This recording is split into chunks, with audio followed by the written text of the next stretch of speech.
This is Alan Bush with the Daily Financial Forecast for Thursday, February 2nd. Starting out with the stock index futures, we did see some pressure in the overnight trade.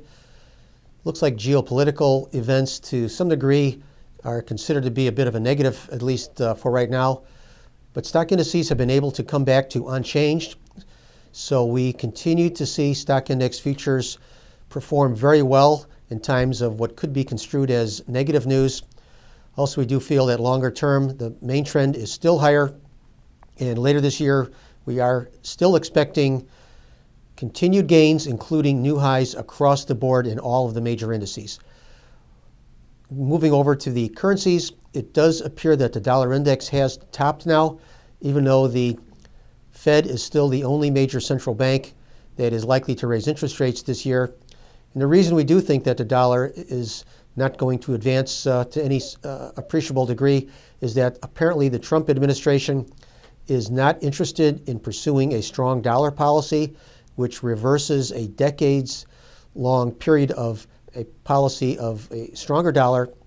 So with that being our main line of thinking, the dollar index is going to have a very hard time advancing. In fact, I think we are likely just to work sideways lower at best for the dollar index in light of this apparent new dollar policy.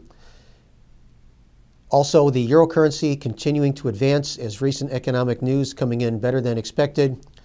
The Australian dollar trading sharply higher with trade numbers coming in at a record surplus.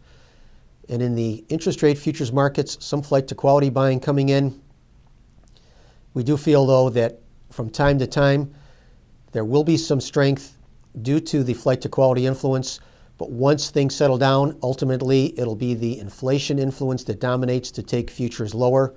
So any rallies in the bonds should be used as a selling opportunity. Now, moving to our favorite markets. Right now, the gold and silver have a lot going for it. Specifically, geopolitical events tend to be very supportive to the precious metals. So with inflation likely to be with us for quite some time, gold and silver should be the best performers of the markets I'm covering to the upside. Continue to trade those two, gold and silver, from the long side. So good trading, everyone. And once again, remember, these are my opinions alone and are not the opinions of ADMIS or Archer Daniels Midland.